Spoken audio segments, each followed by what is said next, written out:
Friends, मैं आजाद sir आपका अपना YouTube channel mentor study point में स्वागत है। जैसा कि दोस्तों आप जानते हैं कि मैं आप लोगों को आपके अपने YouTube channel mentor study point के माध्यम से ऑनलाइन और ऑफलाइन क्लास लेता हूं, जिसके माध्यम से मैं प्रतिदिन आप लोगों के लिए सप्ताह में एक दिन 11th क्लास की 20 से 25 क्वेश्चन मैं लेकर के आता हूं, जो आपके लिए बहुत ही इम्पोर्टेंट होता है, जो एग्जामिनेशन व्यू से होता है। उसी को ध्यान में रखते हुए दोस्तों आज 11th क्लास की हिस्ट्री के 25 क्वेश्चन हम लेकर के आए हैं, जो आपके सामने निम्न है। सबसे पहले हम लोग दोस्तों बात करते हैं, इसमें पहला क्वेश्चन की तरफ हम लोग बढ़ते हैं। कहता है कि सामंतवाद जर्मन शब्द फ्यूड से बना है, जिसका अर्थ होता है क्या है दोस्तों कि सामंतवाद जर्मन शब्द फ्यूड से बना है, जिसका अर्थ होता है भूमि का एक टुकड़ा। ठीक है दोस्तों, क्या होता है? भूमि का एक टुकड़ा। ठीक है दोस्तों, चलिए आगे बात करते हैं। अगला क्वेश्चन है कि लॉर्ड द्वारा नाइट को दिया जाने वाला जमीन का टुकड़ा क्या कहलाता था? लॉर्ड द्वारा नाइट को दिया जाने वाला जमीन का टुकड़ा क्या कहलाता था? तो दोस्तों इसका आंसर क्या हो जाएगा? ये हो जाएगा फीफ। क्या कहलाता था दोस्तों? फीफ कहलाता था। प्लीज़ दोस्तों आपसे रिक्वेस्ट है कि जो लोग भी चैनल से पहली बार जुड़ रहे हैं, प्लीज़ चैनल को सब्सक्राइब कर दीजिए और अपने दोस्तों के बीच में ज़्यादा से ज़्यादा शेयर करने का प्रयास कीजिएगा। ठीक है दोस्तों, चलिए अगले क्वेश्चन की तरफ हम लोग बढ़ते हैं। चर्च द्वारा कृषक से एक वर्ष के अंतराल में लिया जाने वाला उपज का 10वां भाग क्या कहलाता था? तो दोस्तों इसे हम लोग कहते थे तिथ कहते थे। क्या कहते थे? तिथ। ऑप्शन इसका हो जाएगा ए। ठीक है दोस्तों, ऑप्शन ए हो जाएगा। चलिए आगे बात करते हैं क्वेश्चन नंबर 4 का। दोस्तों इसे कुछ नहीं करना, इस टाइप से क्वेश्चन आपको एग्जाम हॉल में आएंगे। ये आपको क्या करना है, इसका परिभाषा ढूंढना है। जैसे फ्रायर, एक शब्द है फ्रायर, फ्रायर की परिभाषा क्या होती है या फ्रायर किसे कहा जाता है, ये आपको ढूंढना है।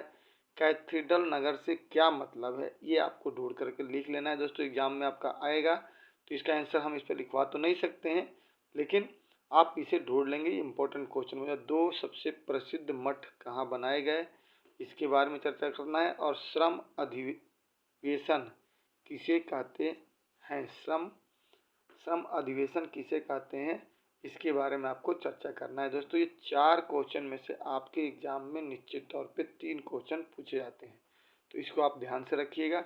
अगला क्वेश्चन है दोस्तों, आगे कहता है कि कथन को सही करके लिखना है, यानी ये कथन दोस्तों गलत है और इसे सही करके लिखना है। दोस्तों देखिए, प्लीज़ मेरा आपसे रिक्वेस्ट यही रहता है कि जिस पैटर्न से आपके एग्जाम में सीबीएसई मॉडल ने जो मॉडल सेट किया है, उसी पैटर्न पे हम आपका ये टेस्ट बनाने का प्रयास करते हैं। ठीक है दोस्तों, अब देखा रहा है कथन को सही करके लिखना है। क्या करके लिखना है? सही करके। कह रहा है कि रोमन साम्राज्य में गौल एक व्यापारिक केंद्र था। नहीं, ये गलत है। इसमें होगा कि रोमन साम्राज्य में गौल एक प्रांत था। क्या था? रोमन साम्राज्य में गौल एक प्रांत था, यानी व्यापारिक केंद्र क्या हो जाएगा? कट जाएगा और यहाँ पे क्या हो जाएगा? प्रांत लिखेंगे आप। ठीक है दोस्तों, क्या लिखेंगे? प्रांत लिखेंगे, जाएगा। अब कह रहा है कि पादरियों की तरह भिक्षु और भिक्षुणी भी विवाह करते थे। दोस्तों इसमें क्या हो जाएगा? इसमें शुद्ध करके क्या होगा? सही लिख कर लिखेंगे, तो इसमें लिखेंगे कि पादरियों की तरह भिक्षु और भिक्षुणी भी विवाह नहीं करते थे। यहाँ पे क्या वर्ड जुड़ जाएगा? यहाँ पर बीच में आपका नहीं वर्ड जुड़ जाएगा। ठीक है दोस्तों, कौन सा वर्ड जुड़ेगा?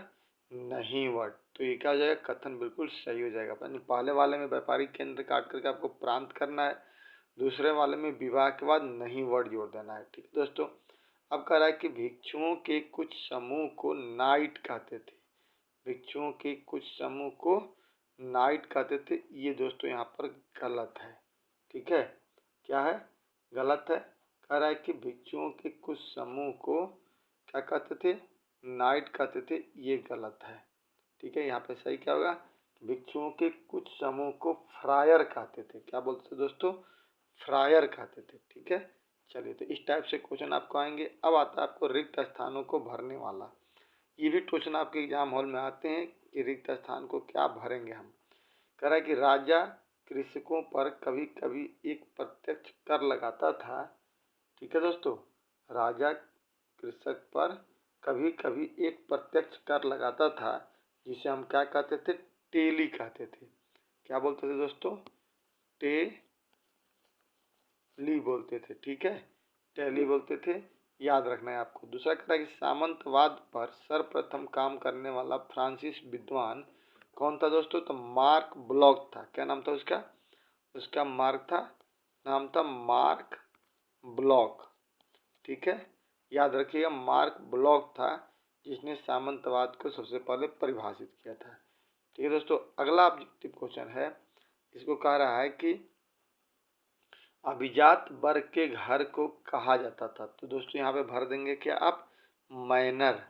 क्या भरेंगे, मैनर।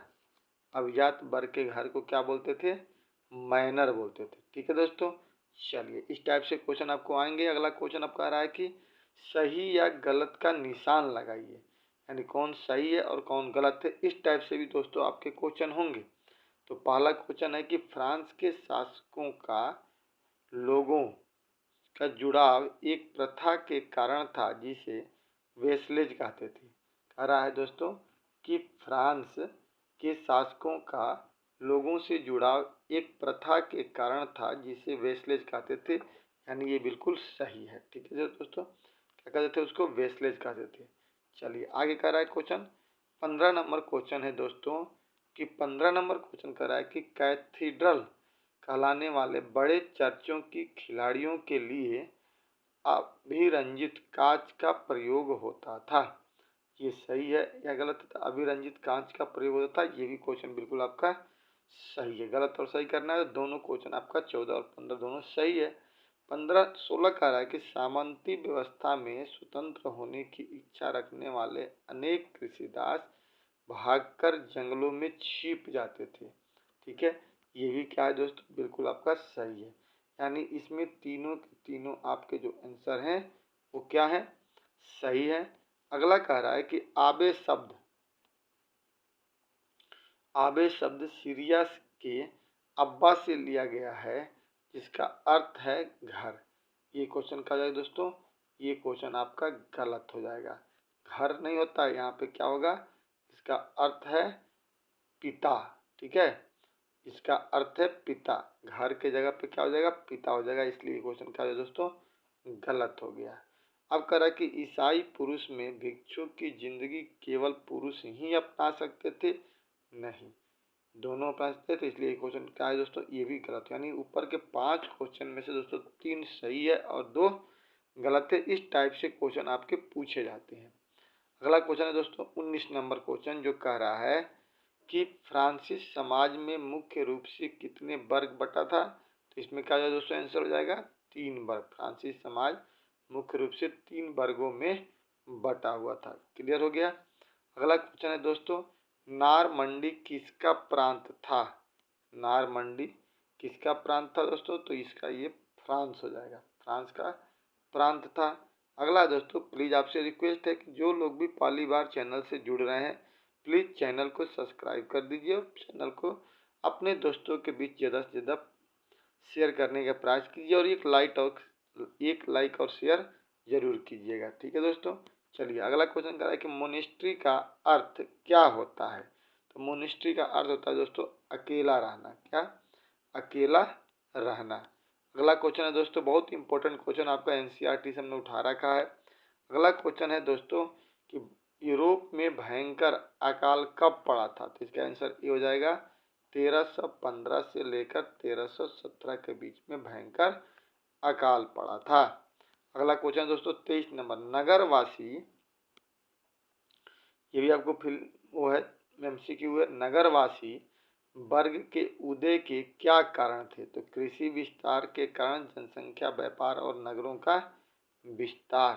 तो दोस्तों क्या हो जाएगा इसका आंसर, इसका आंसर सी हो जाएगा कि कृषि विस्तार के कारण, जनसंख्या, व्यापार और नगरों का विस्तार। ठीक है दोस्तों, अगला क्वेश्चन है आपको 25 नंबर। ठीक है, 24 नंबर क्वेश्चन है, देखते हैं क्या कर रहा है आंसर। कर रहा है श्रेणी शब्द का अभिप्राय है। श्रेणी शब्द का अभिप्राय क्या है जी, तो एक ऐसी संस्था जो उत्पाद की गुणवत्ता, मूल्य और बिक्री पर नियंत्रण रखती है, यानी इसका आंसर क्या हो जाएगा, बी हो जाएगा। ठीक है दोस्तों, इसका आंसर क्या हो जाएगा, बी हो जाएगा।